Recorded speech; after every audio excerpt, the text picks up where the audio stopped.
Hello and welcome to Two Friends Watch. My name is Andrew. I'm here today from Edinburgh, and I've got joining me my good friend Daniel from down south. Hello. That's not down south Australia. That's down south in Chelmsford. Australia's down under. You're just down south. You're south of me. Oh. Well, it's close enough. It's like several hundred miles. Nearly there. But anyway, okay, you're mad at me tonight, I think, because tonight we're doing one of my movies. You see, after the War of the Arrows, I was sold on your taste of movies, Andrew. I really was. And this has just ruined all of that faith. Yeah, this is what it felt like when you gave me The Waterboy, you see?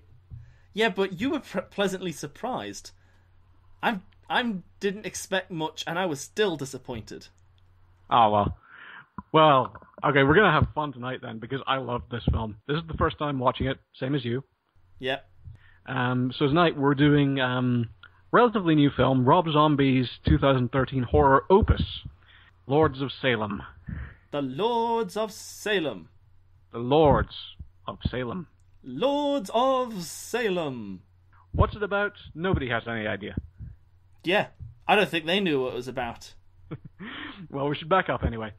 Many of you might know Rob Zombie as the mind behind a lot of old nu metal and heavy metal groups like White Zombie and Rob Zombie. Never much of a fan myself, but I mean, I like a fair bit of the music that sort of surrounds him.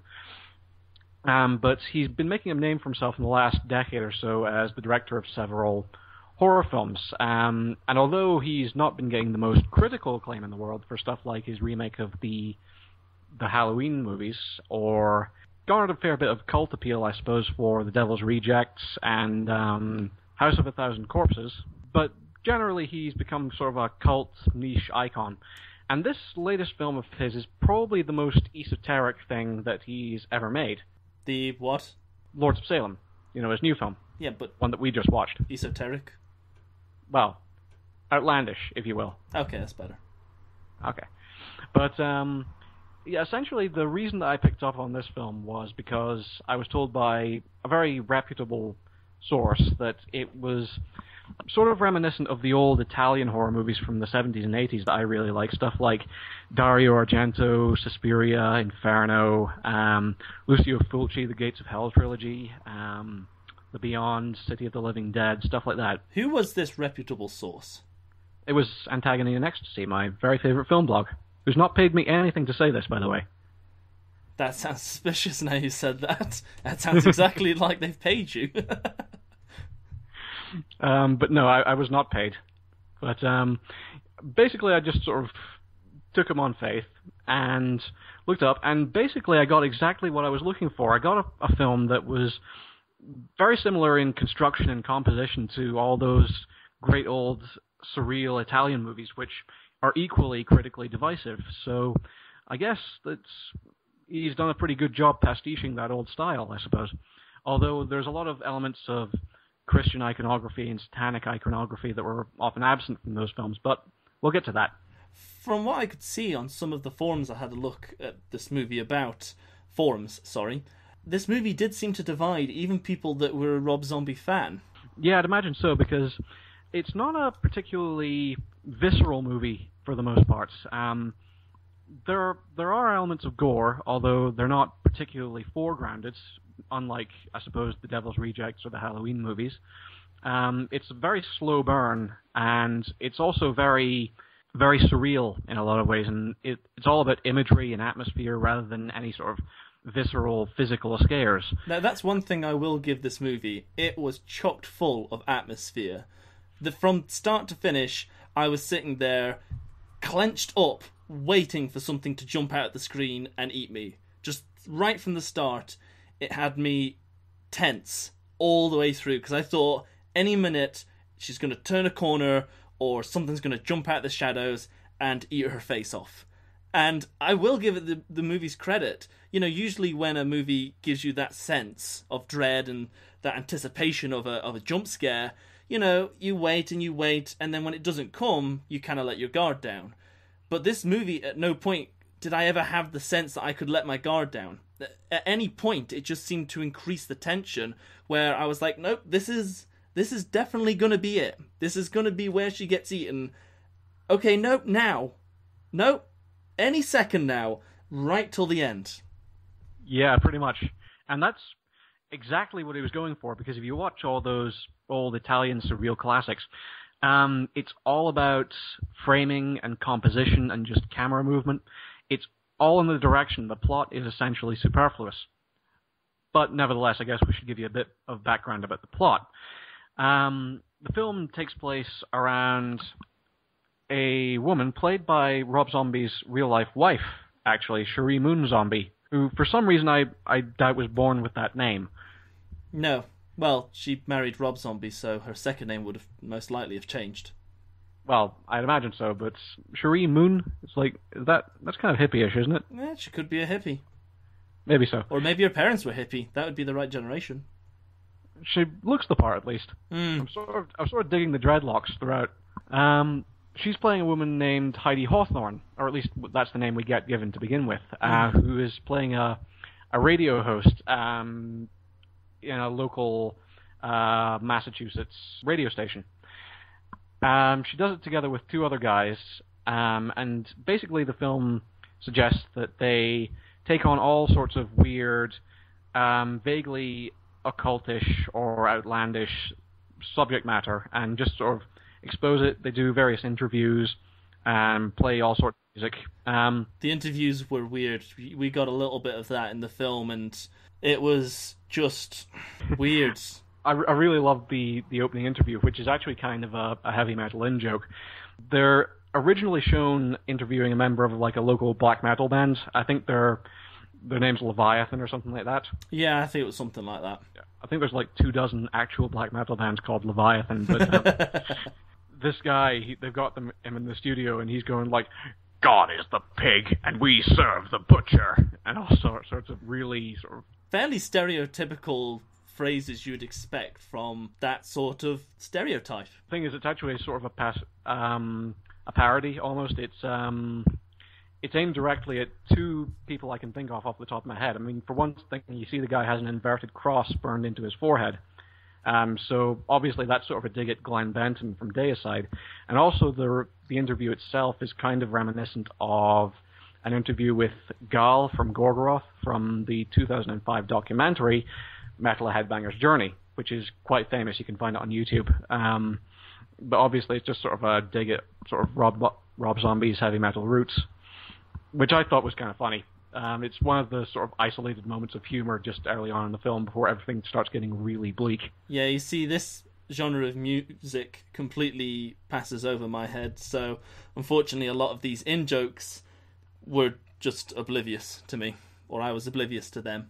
See, that's why this is my pick and not yours. That's not fair, that's favoritism. Yeah, but you get your pick next week, so... That's true. But anyway, a wooden box is sent into their studio anonymously, containing a vinyl record addressed specifically to Heidi. Very specifically, she points out, because she doesn't think anyone knew her real name. Damn the internet. Yeah. And it contains a vinyl record by a group called The Lords, and there's no further information given. And it contains this really sort of harsh, screeching noise music that just has the barest trace of an identifiable melody. Well, that's being generous even by that, Andrew. Well, yeah, but the melody becomes a plot point later on, so... Yeah. But she plays this, and it starts giving her a headache. And over the course of the ensuing days, she starts seeing these increasingly weird, increasingly brutal hallucinations appearing around her life and in her flat. For one thing, even before the film gets off the ground properly, we see that she's living next door to another room, which she believes is empty, and which her landlady insists is empty, room number 5. But she sees somebody going in and out of it who doesn't respond to her when she greets them. Mm-hmm. so, spooky. And the camera starts showing a desecrated grey corpse, like an exsanguinated corpse, just sort of lurking around her apartment that she fails to notice. And all sorts of other really creepy stuff, like she goes to just sort of sit in a church for a little while. She experiences this really visceral, harrowing hallucination where she imagines the priest attempts to rape her. Yeah, that was quite intense, that moment, especially with the black ooze coming out of his mouth. It was just wild.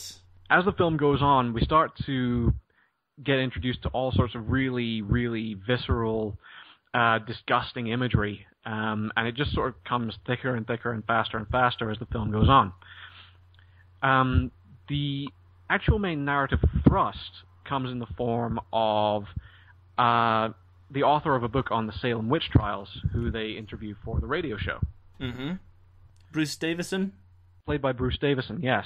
He has been doing some particular research on a coven of witches who existed sometime in the late 17th century and who were all burned to death by an old reverend. Yep, Reverend Jonathan Hawthorne. Yeah, he is important to the story, Reverend Jonathan Hawthorne, as we will explain later on once we reach the spoiler section of the podcast. Yeah. Well, the plot's such as it is, anyway. And this guy, this author, Francis Matthias is the character's name, starts to look into the background of the Salem witch trials and into this curse that these 6 witches supposedly put on all the female descendants of Salem, mm-hmm. Which is obviously where this story is taking place. And while all this is going on, we get the implication that Heidi is being stalked, being manipulated by all these dark forces around her. To the point where she kind of becomes a puppet.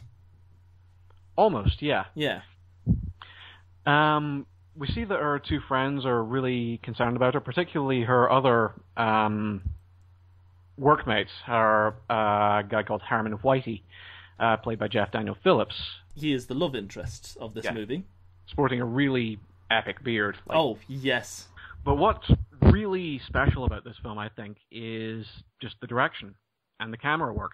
For instance, you would see scenes like Heidi's just sort of hanging around her apartment. She's playing the record, for instance, and all of a sudden the camera cuts away to the corridor outside of her apartment. And it's just focusing in on room number 5, the room that's occupied except not. And the camera just very slowly zooms in. Nothing's happening, but we just get this sort of lingering shot for maybe 5 or 10 seconds where it's just zooming in on room number 5. Again, this brings up what I was saying earlier about just this tenseness. It zooms into the door, zooms in right up to the door, and you're expecting any second for that door to fly open and to be a creepy demon face thing launch out at you, and you're just staring at the door, and that's it. Yeah, exactly. And that's kind of wonderful because it's playing on this cognitive dissonance that's at work in the viewer's head. You get the impression when you're watching a movie that if you cut from one scene to another scene, there should be something happening in this new scene. And if we do cut to a scene, we think something should be happening, and if there's nothing happening, then that confuses us. That makes us tense. We think there must be something happening that we can't see. It just irritates me, actually, but I can see where he was going with it. Yeah, and just this sort of steady zooming in, this focus on this one point on the frame that we're not allowed to get away from, just creates this sense of building, sense of accumulation, sense of something about to be born or something about to happen, and then that tension just fails to be released, and the scene just fades away. It's just kind of pointless. It's not pointless, it's creepy. I mean, I understand that it's to gather tension and momentum, but Surely there's a better way of doing it than that, than a cheap mind trick. Well, no, it's not a cheap mind trick at all. It's the best way. It's good direction. It's good, scary horror cinema. That's pretty much, in my mind, exactly what horror's meant to be. It's just purely visual way of leading us into the uncanny, of making something perfectly normal, like a corridor and a door, seem threatening and oppressive.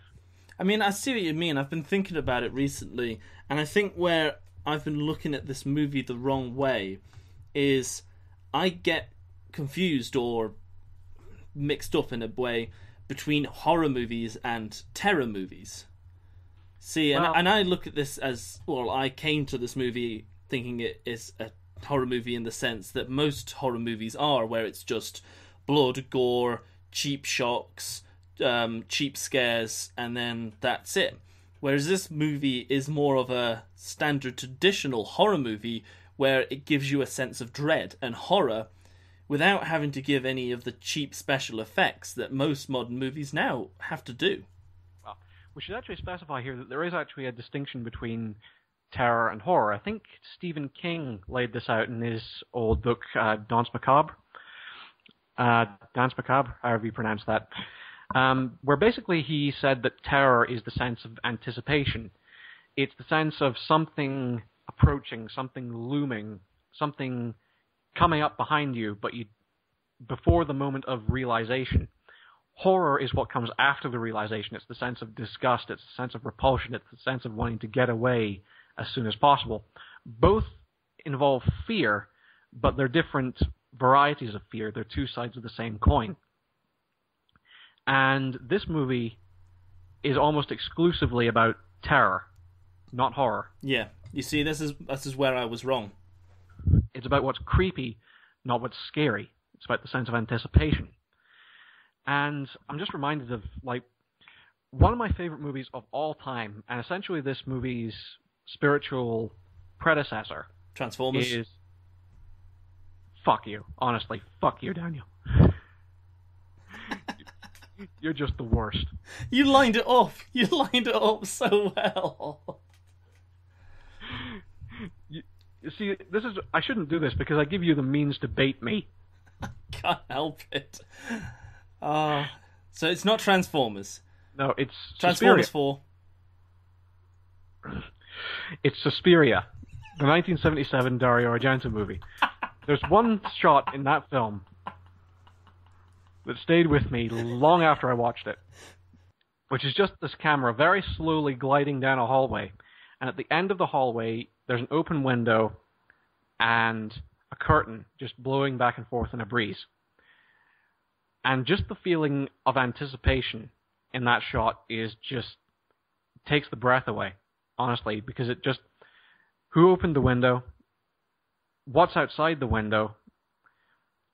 It seems incredibly primitive when I just say it out loud, but you need to watch the movie. You need to see this for yourself and experience it just to know this sort of, that extraordinary tension that I'm talking about here. It's not primitive, Andrew. I mean, okay, it sounds primitive when you say it out loud, but they are the standard subconscious and conscious questions that arise in your mind in that sort of situation.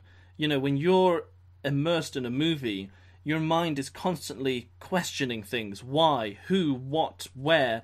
And like you said, you look at that window and your mind straight away goes, who opened the window? Why did they open the window? Are they inside? Are they outside? Is there a reason? What's going on? And that's what builds up this sense of tension. Yeah. The word that we use, like, in film analysis for this is verisimilitude. Gesundheit. Thank you. The whole art of direction, the whole art of staging and framing shots is implying something off-screen, using what's on-screen to imply what we're not seeing. And that's pretty much the whole art of what Rob Zombie's doing here. Basically just leading us into the sense of wondering, of not knowing what's off the screen and just letting our imaginations run rampant. And there's just an incredible way throughout the film that he isolates his wife in all of these shots. Like, for instance, I think the film's actually split up into days of the week. It's like every so often we'll get a title card like Monday, Tuesday, Wednesday, and each one is sort of getting progressively more bleak and harrowing than the last. That's sort of the impression we're meant to get. I think he opens the Wednesday segment of the film with just Heidi walking through the park. And, it's a perfectly nice day. It's like sunny out, and the birds are singing, and it's all very tranquil. But the thing is, we're introduced to Heidi in this scene. She's shown in this extreme long shot. She's just walking across almost on the horizon. We can barely make her out. Almost can't even tell it's her. And we just think, what motivates showing her from such a great distance? If it's just to impart the information that she's here, if it's just an establishing shot, that doesn't make sense. Because it's too distant for us to clearly make her out. Maybe it was just poor direction. There's that possibility, but in this context, it makes us question what motivated this, and it makes me question the director. Well, yeah, but we start to think: is someone watching her? Is that why we're seeing it from this angle? Is this the perspective of some stalker, of some force that's watching her? And there's more subtle things throughout the film, like even when she's, say, walking home at night, we'll see a shot of her outside of her apartment, and we're separated from her by a lamppost. The lamppost takes up the position on the Z-axis of the screen in between the camera and Heidi.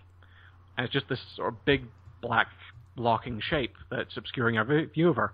Again, we think, is somebody crouching behind that lamppost? Are we meant to infer from this that there's some perspective? We look at these movies in very different lights, Andrew. Obviously. Yes, because I'm thinking, is the cameraman drunk? Is the director not here today? Did they just decide to they run out of film? Did they decide to go with the best one they have and this was it? But there's consistency here. There's consistently this implication of some malign presence that's haunting her, that's following her. These decisions, they all line up, Yeah, they're poor decisions. I just, again, this film, it just seems a little too, I don't know, there's too much background thinking for this movie. I don't want to, it's just the way I look at movies. I don't want to look at a movie and then have to analyze it to work out why everything was going on. If I can't see a scene and work out relatively quickly, within a 12-hour period, why they did that, I have to think about it for days later and go, oh, it's because it's the guy's hiding behind the lamppost. It's meant to represent what the audience can't see. I would rather just have the lamppost and then a glowing pair of eyes behind it. And then he should go, ooh, that looks like there's something scary behind that lamppost. And it just completes the picture. It seems like it had too much left for obscurity. But again, that's just my take on it. Yeah, I get that. It's not for everyone, but when I watch that scene, when I see the camera planted behind the lamppost like that and see Heidi separated from us by the lamppost, I don't notice the lamppost. That's not the first thing I notice. The first thing I feel is just uncomfortable. I feel just this sort of unease. And I can't quite place it at the time, and it's only when I sort of retrospectively think about it that I start to realize what was going on, that it's all about the direction and the blocking and the editing. And I love that. Yeah. It's just pure direction. It's pure film craft. Should we throw up a spoiler alert around about now, Andrew? Seems that we can start moving into the latter halves of the movie. Yeah, that's fair enough. So this is your spoiler warning from now onwards. Andrew, final thoughts for the spoiler-free section? Still love this movie. Yeah, for me, I can't decide whether... I'm not keen on this genre of movie in any stretch of the imagination. I do not like this genre of movie. But even then, there's something particularly about this movie I didn't like. It was just too obscure and too abstract for my liking in any sense of movie, in any genre of movie. I wouldn't have liked any genre this obscure. Again, I know that's what the director's going for, and I know that works for a lot of people. But for me, I'm out. Well, is it perhaps the thing that doesn't appeal to you, the fact that the characters are so inactive? Because I kind of get that. It's boring.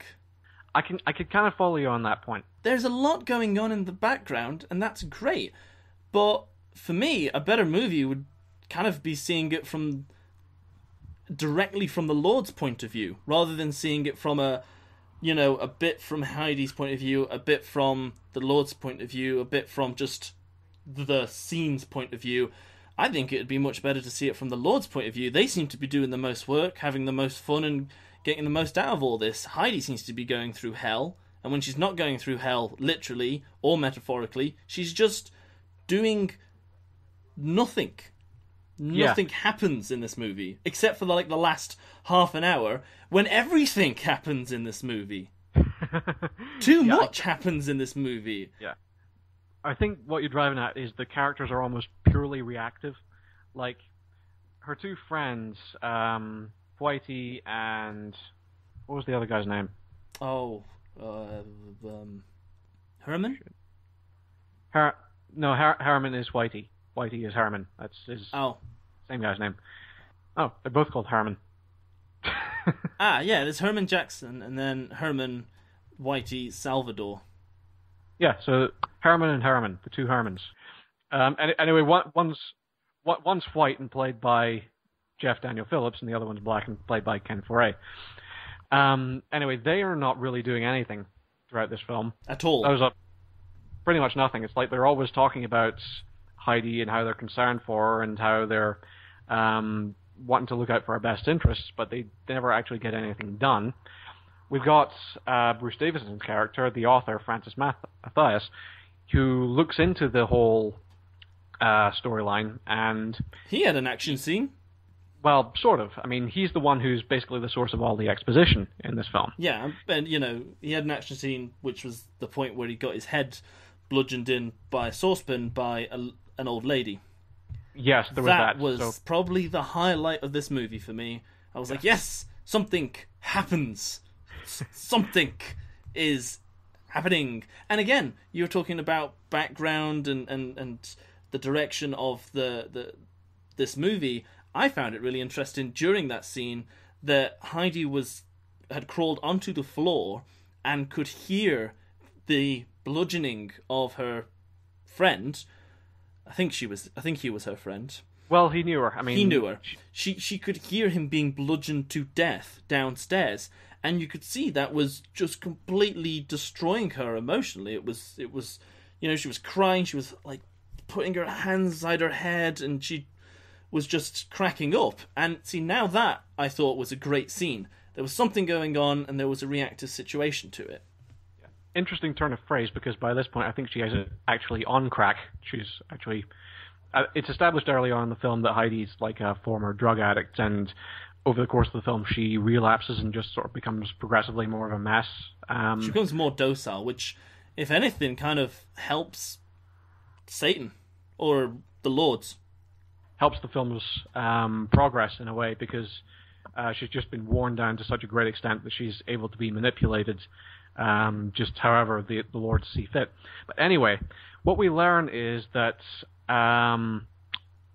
the Coven of Witches from the 17th century, when they were being burned, they cast a curse on all the female residents of Salem and all the descendants of Hawthorne.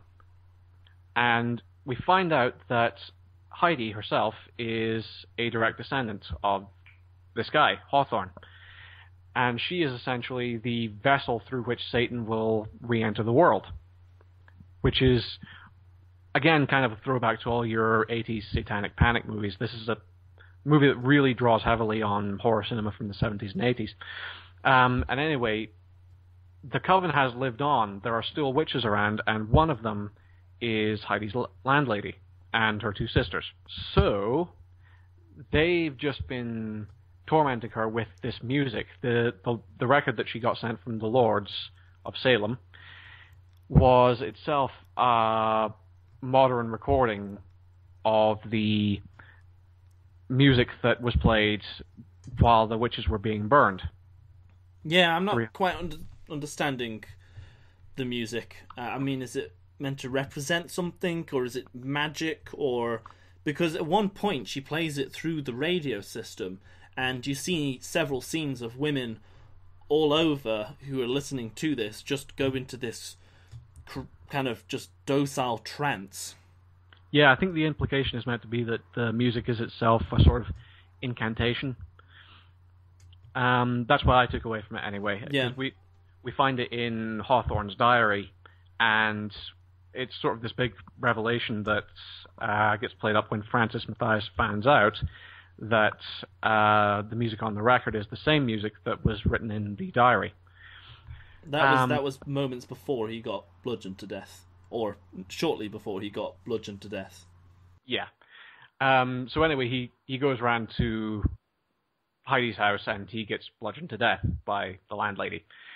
And by this point, we've already entered room number 5, which is sort of the locus point. It's the room in the Overlook Hotel, if you will, of this movie. Now, is this the first time that she entered the room, or the second time at this point? I can't quite remember, because the first time she entered it, you had that blood-red cross on the wall, pitch-black room, and as she was staring at the cross, the camera panned around, and you saw the outline of some rather scary-looking humanoid beast thing standing nearby her. Looked like the Sasquatch, frankly. It was quite terrifying. A gorilla suit. Yeah, it's actually one of the film's really good scares, because, again, it's playing on this whole Italian idea that there are certain points that are locus points of evil from which all the bad things in the film are emanating. And also the Sasquatch-looking guy is sort of a tribute to Rosemary's Baby, the whole satanic impregnation scene. Again, lots of tributes being paid here. But no, I'm talking about the second time where she gets guided into the room by the sisters. And she gets confronted by this weird satanic chicken fetus thing. Right, so there's a couple of things I want to bring up here, Andrew. First of all, Satan, the devil, he has got excellent taste in decor. Yeah, interior decoration. Yeah, he's got this really suave, upmarket hotel. It's like an Edwardian ballroom, large staircase rising up, just huge domed roof with fine golden walls and a chandelier. And this is all meant to be, as she passes through the door of this little apartment that she's in, she's entered into this huge ballroom situation. Kind of a TARDIS effect. Yeah, I mean, because this is all in room 5. Which made me realise that Satan was most likely a Time Lord. Good an explanation as any. And that makes Doctor Who the devil rather a different TV show. I'd watch that TV show. I might watch it again, assuming that the Doctor is some spawn of the devil. Well, Christopher Eccleston could really have played the devil, don't you think? Yeah, he definitely could. That's kind of why I stopped watching after he left. Yeah. But anyway, the second problem I have with this is, what is that thing on the top of the stairs, Andrew? Oh, the satanic chicken fetus. What is it? That is not the devil. I refuse to believe that that's the devil. I won't believe it. Yeah, it's like, I'm not really sure why. It's like 2 foot tall, 2 foot wide. It's like fat, with a little squodged head, completely naked, flesh-coloured, little bulbous eyes, and these tendril arms, and then these little floppy, pointy feet. Yeah, but is it not repulsive? Yeah, it's ridiculous. It's okay, it's repulsive. If that's what he was going for, then okay, he hit repulsive, but he really much more significantly hit stupid and hilarious. If I had to rate repulsive somewhere on the scale of descriptive words I would use for the devil, that would probably come in 5th. Okay, fair. Yeah, I can sort of see where because even people who were with the movie up to this point, I think, kind of agree it came off the rails a bit when it started getting a bit metaphysical. Like, give him horns, give him glowing red eyes, put a bit of splatter of blood on his face. There, now he's just that little bit more terrifying. That's not so bad. But he looked ridiculous. Like, to the point where at this point I was like, okay, movie, I could put up with you to this point, but now you're really beginning to irritate me because it feels like you're making no effort now. Just, you gave up. Like, you found that ridiculous, but not the gorilla suit Sasquatch? No, I see, that I have a different opinion towards, because it was an outline of a sort of hairy humanoid, and it was a completely silhouette humanoid image. Yeah. That could have been anything. He could have had claws for hands, a disfigured monstrous face. He could have had razor-sharp teeth. You didn't get any of that. That, I thought, was good direction, because that played on your mind to fill in the blanks wonderfully. And like you said, for the rest of this movie, it's all about letting you fill in the blanks. And, okay, that's how this movie works. That's fine. This is where it completely jumps the shark, because there's no blanks. There's no obscure, perhaps he's much more terrifying if you see him face on. This is just full on, center of the screen, little blob of fleshy jelly. And that's what irritated me. Okay. I can sort of sympathize with that. There was sort of a moment where I was thinking, okay, yeah, that's a little bit ridiculous. I actually kind of like the image when I think about it a bit, because I think... Actually, what it reminds me of is when I first read Harry Potter and the Goblet of Fire, of all things, when we find out Voldemort's is just this sort of little scaly, weak infant in his current form. Yeah. Yeah, you remember that? I do remember that. I kind of like that because it makes evil seem really small, and, evil's cool when it's big and hulking and imposing. When it's just this little diseased, weak, infantile thing that's still somehow pulling all the strings and orchestrating all these events in spite of its own physical frailty, I kind of like that dichotomy. I like the idea behind that. I get that perhaps the way the image was framed wasn't that great. It should have been introduced in silhouette, maybe. I feel like this movie missed the mark entirely. Okay, fair enough. I see what you're saying, and I can see the similarities between the Lord Voldemort and the Lord Satan, kind of both appearing surprisingly surprisingly adorable. One looks like a helpless child, and the other one looks like a squished up, painted, deflated rugby ball. But I think the Voldemort one sold it better. It still had an air of tension and fear about it, where this kind of just deflated the movie. There's nothing more subjective than what you find scary, I guess. I guess that's what this whole movie comes down to. Yeah, so different strokes for different folks. Yeah, but let's just get to the end. Okay, so what do you think of the ending then? Because, in essence, the bad guys win. That I liked. The actual ending itself... This comes back to things like 2001: A Space Odyssey. Well, yeah, because the last 5 minutes or so are just this really full-on, just pure clusterfuck of imagery. And it's really full-on, like we see all these sort of animal-headed abominations and sort of these naked women put into a trance just by the Lord's music, and all these really bizarre non-Euclidean sets. I mean, you see a scene in which Heidi, and I presume this is set in hell because there's kind of like dead trees imposing over a rock, and it's red and it's smoky and it's fiery, so I presume this was meant to be hell. Heidi was there.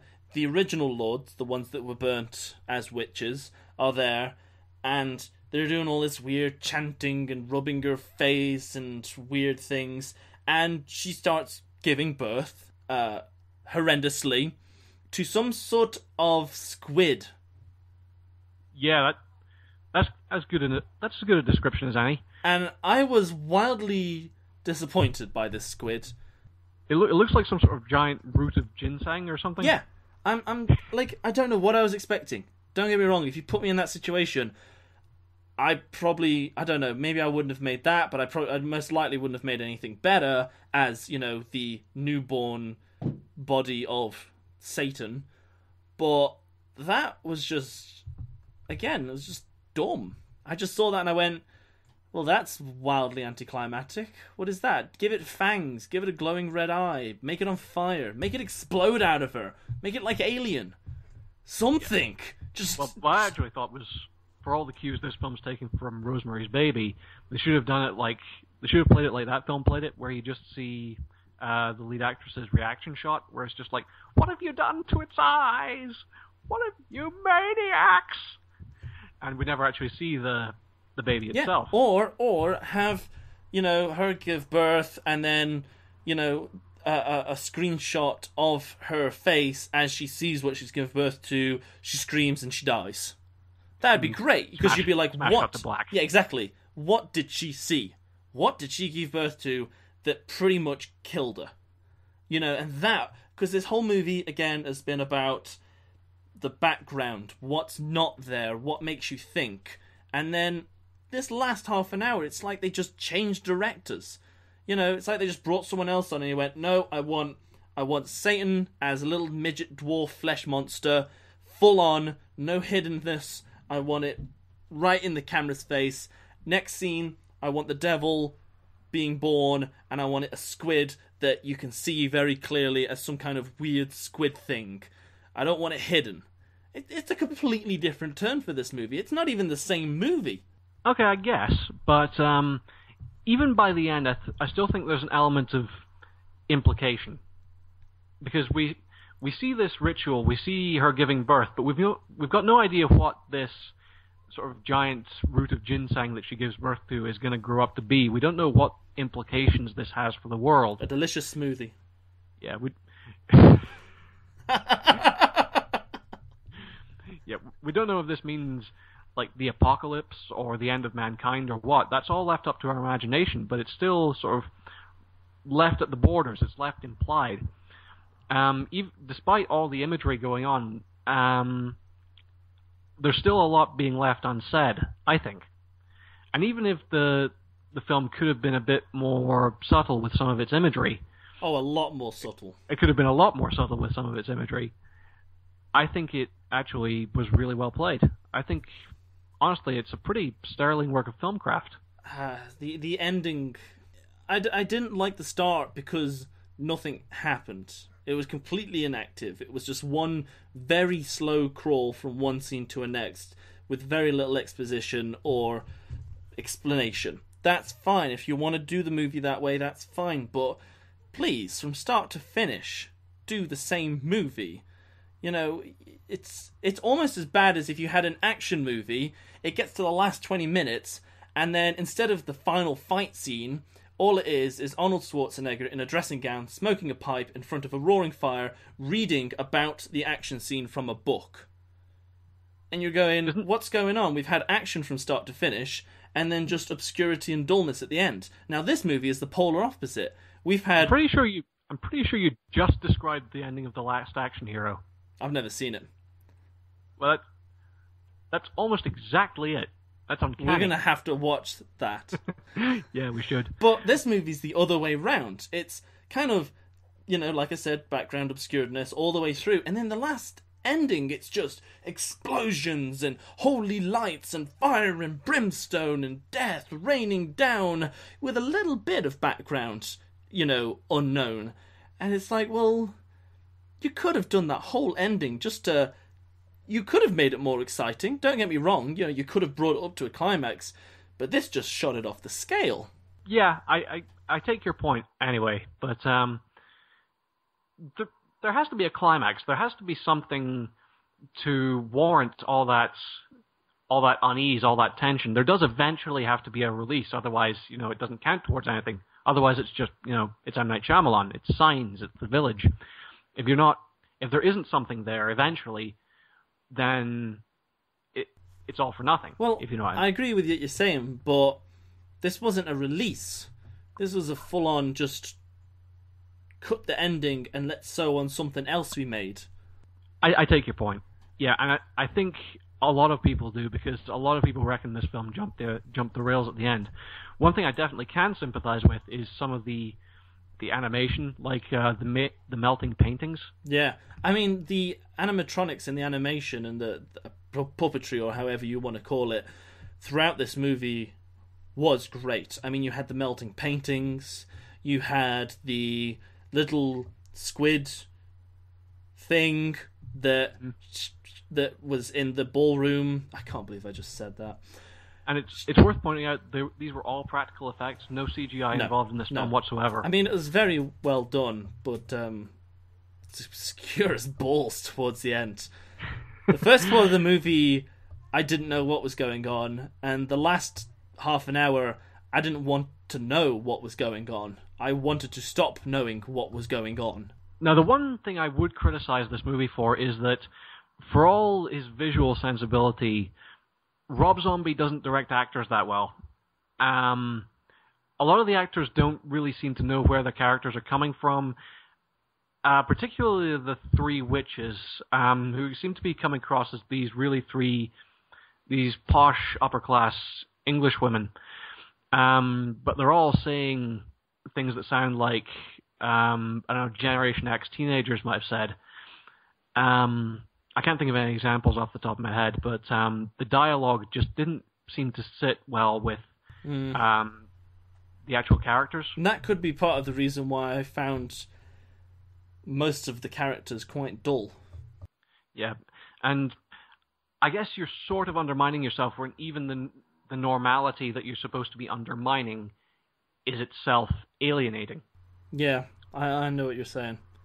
That's something that's just as true of a lot of the Italian classics. I mean, Fulci and Argento weren't great directors of actors either, although generally they found ways to compensate for that, usually by casting really great professional actors. But, do you think Rob Zombie casting his wife as the main character was a good idea or just an act of vanity?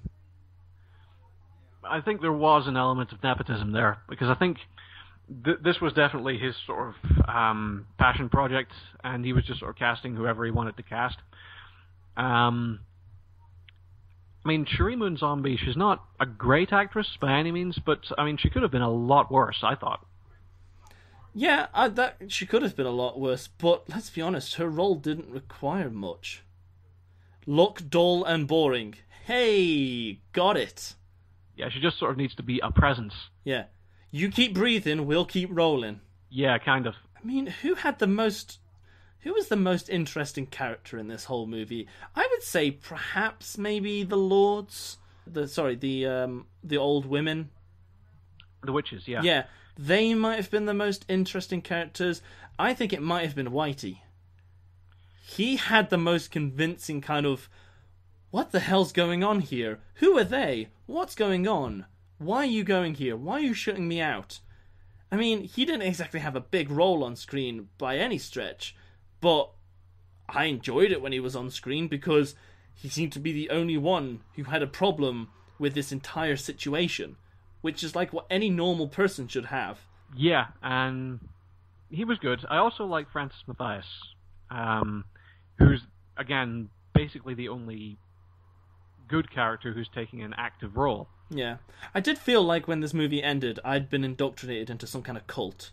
That's kind of what it's meant to make you feel, isn't it? I was like, did I just watch the ABCs of summoning Satan? Because I feel like I've just had a recipe read out to me on how to do it. I don't know if that's I'm pretty sure that's a bad thing, but I'm too lazy to care that much. I'm confused. This whole movie confused me. It's also the second movie to come out in the last 5 years or so that ends with a sort of satanic breech birth abortion. So, the first one being House of the Devil, the Ty West movie. So, I don't know, I guess they're just sort of reviving the old satanic panic a bit. Yay. Yay. just having a look at the ratings, I mean, this movie is divisive between you and me, Andrew. But looking at the ratings, this movie divided everybody. I mean, you've got IMDb gives it a 5.1 out of 10, so half the people liked it, half the people didn't. Metascore give it a 57 out of 100, so, you know, just more than half of the people liked it and the other half didn't. What's Rotten Tomatoes got again? Well, Rotten Tomatoes is sitting at 47. Yeah, you know, you average that out with Metascore from Metacritic, and again, you've got another 50-50. I mean, this movie seems to be a bit of a Marmite sort of situation. You either love it, or you really don't. Yeah, I think the word for that is hate it. Yeah, there you go. I think that comes down to the ending, if you ask me. I mean, I dislike this movie for several reasons, but I think if the ending was tidied up, done much better, and probably completely rewritten, the last half an hour to 45 minutes of this movie can be completely rewritten. And if it was rewritten, I think this movie would have done much better in terms of ratings. Possibly, yeah. But honestly, I think it did deserve better than it got. That's just me. You're wrong. Because, I mean, there's so much of this just terrible PG-13 rated horror coming out of America these days. You've got all the dreadful fan footage stuff, all the dreadful torture porn. This is a throwback to the kind of horror I want to watch. Atmospheric horror. Just horror of implication, horror of ambiguity. This is the sort of horror film I want to see more of, personally. Yeah. Again, this movie was never going to be highly rated for myself because I don't like horror. So, of course, I'm always going to be biased towards this movie as a slight dislike. But, you know, I'll accept a good horror when I see it, even if I don't like it. What are some horrors you do like? Cabin in the Woods. Fair enough, yeah. There's a horror movie I can really get behind. I mean, again, I avoid horror films like The Plague. That's probably the most recent horror movie I've probably ever seen. Yeah. Well, Cabin in the Woods is great. It's satirizing the whole genre. I mean, it's made for people like you, isn't it? Yeah, I enjoyed the hell out of the movie. We're gonna have to review that movie at some point as well. That was fun. Yeah, that would be a good one to do. Anyway, final thoughts? Final thoughts. Pretty sure everyone's very clear on my thoughts of this movie. The start was boring, the middle was uninteresting, and the end was too much. If you took the average of this movie throughout the whole movie, it's pretty good. But that's not a good way of looking at it. Fair enough. Yourself, Andrew? I love it. Just sinister as all hell. I just want to see more like this. Please, just Rob Zombie, keep doing what you're doing. I didn't like you as a musician, but I like what you're doing now. Fair enough. So if that's all from you, Andrew? That's all from me. So I think that's us for this week. Yep. So have a good evening, enjoy yourself, and next week we will be reviewing Zombieland. Yeah, one of your choices. Yep. And I think that one should be a bit more fun for all involved. Yeah, it's got a bit of horror for you and everything else for me. Yeah, that'll do it. Anyway, good night, everybody. This is Andrew. And this is Daniel. And see you all next week. This is Two Friends Watch. Bye.